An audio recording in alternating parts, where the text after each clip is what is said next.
Hey, Samurai Reads here. This is a new channel that I decided to start. Just gonna be reading scary stories like my about page says. Yeah, thank you guys for watching. Subscribe for more.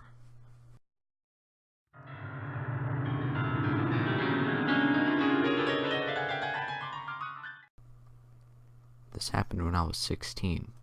I had gotten my first real girlfriend, and she lived in the same neighborhood as I did. This meant that we didn't have to rely on driving to hang out. About half an hour walk from my place is this abandoned lot. It was probably intended to be a neighborhood originally, but it was never actually finished, or started for that matter. Because of this, it's basically a bunch of winding, smooth concrete paths that border small fields of incredibly tall grass. Although it was never started, a sewage area was added to it, a small, fenced-in area, with a couple grates and a machine of some sort. It had a hole that was obviously deliberately made on one side of the fence, big enough for a relatively small person to fit through. The interesting part, however, was the unrealistic amount of new, yet empty, cans of beer, and several empty food containers. There were enough cans strewn about the small area to probably fill half of a dumpster. We'd hung out in there before, as it's generally pretty quiet. I'd joke with my girlfriend, and I'll call her M for convenience, that a homeless guy probably lived here, and she would joke back and tell me to stop. Prior to this story, I'd never felt uncomfortable inside of there. One day we decided to go there, as it had rained pretty hard the night before, so we couldn't hang out in the woods like we usually did. We walked there and sat inside, talking like usual. Today, for some reason, I felt slightly paranoid. I looked around the area a lot more, and was a bit restless. Em asked me if I was okay a couple times, and I kept reassuring her that I was fine. Upon one of my glances, I noticed something that I hadn't before. Behind one of the metal poles supporting the fence was a dry, brown paper bag stuffed between their board. It was one thing if there was a bunch of random trash around the place, but bags don't just get shoved into cracks by the wind. I knew that it was intentional. I started to get up to investigate the bag, when my sliver of paranoia turned into a full-on metric ton of it. It had rained the night before, and the bag was dry. If you don't understand what this meant, it meant that it had to have been placed there that day. I decided not to touch the bag, just in case it had drugs or a gun or something inside, and kept talking to M. The paranoia finally came to its climax when, while talking to M, I heard movement in the tall grass nearby. I didn't frequently go outside, but I could still tell when something was bigger than a small animal. I covered M's mouth with my hand and motioned for her to be silent with my other, and listened for a minute, hearing the sound again, but louder. I pulled her close and whispered something along the lines of, "Do not move, do not make a sound, I'll be right back." She seemed confused, but nodded in agreement. I slowly and quietly creeped through the hole in the fence, walking out of view from the direction of the movement until I was far enough to see whatever was there. I will never forget what my eyes fell upon.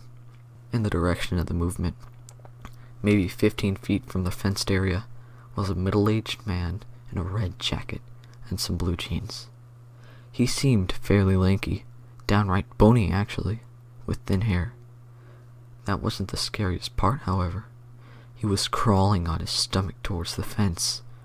Terrified, I tried to begin moving back towards the hole when I realized that, in my fear, I hadn't tried masking my footsteps. The man instantly stopped moving, and swung his head to meet my eyes. Upon meeting my eyes, he quickly got up, and started walking towards me. Terror turned into shock at this point. I was unable to move, as he put one hand into his pocket to grip something, and his walk became a jog. The only thought that I could keep straight in my head was that of trying to figure out what to say to not be killed by the guy. I managed to speed walk away from the fence, and put some distance between me, the man, and M, and felt a bit better, until I turned around to see something even more terrifying. The man's jog was now a sprint. In all my life, I had never seen someone run as fast as he did. It was almost inhuman. I stopped walking, knowing fully well that I wasn't going to outrun the man, and resigned myself to whatever was going to happen. He closed the gap between us, probably 50 or more feet, in a matter of seconds. And he stopped beside me, his hand holding whatever was in his pocket with a death grip. He finally said something. "Hey, can I ask you a question?" It was then that I noticed how much he was twitching, his inability to stand, and his erratic voice, and then realized that the bag my paranoia told me was drugs might very well have been just that. Trying to keep my cool the best that I could, I responded, "Yeah, what's up?" Still twitching, he said, Why is it that you guys keep trying to follow me?" His voice had a suspicious and paranoid tone at this point, and I realized that if I wasn't very careful with what I said, he could snap at any moment. "We didn't know you were here, man. We just hang out here sometimes. It's all cool. We don't know who you are." "Hang out?" he replied, as if he had no idea what the phrase meant. I opened my mouth to elaborate, when he bolted out, at the same speed, down the path that Em and I had taken to get there, disappearing around a turn. I shook off the shock and immediately pulled out my phone, dialing Em. She usually had her phone on silent, but I was incredibly lucky, as she picked up relatively quickly. "Hello?" she said, confused. "Em, listen to me. Do not think about what I'm about to say. Just do it. Run right now. Run." A couple seconds later, I saw her pop out of the fenced area and run to me. She asked what happened, and I promised to tell her later, but first we had to get out. Remember how I said that the lot was full of winding roads with tall grass? This meant that the man could have been literally anywhere.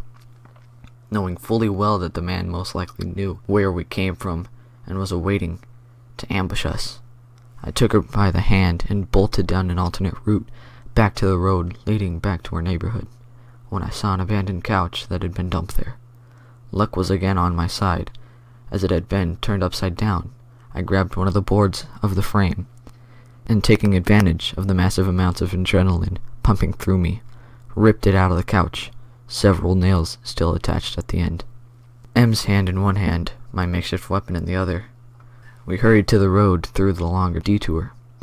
When we finally reached our destination, from our location, we could see our original route, and I took a cautionary look, gripping the blunt weapon tightly, almost dropping it in shock. In the grass of the original road we took, I could see a distinctly red shape, and a hand holding something metal. Em started to turn to look, and saw what I saw too. We ran back home, miraculously unharmed. I don't believe in miracles or anything like that, but I'm pretty sure that if I hadn't decided to take the long way around, we both would have been killed. So, homeless, druggy, psychopath, let's not meet. Hey, Samurai Reads here. Thank you guys so much for watching. Remember to subscribe, like. Silence is a virtue, but always remember, silence can kill.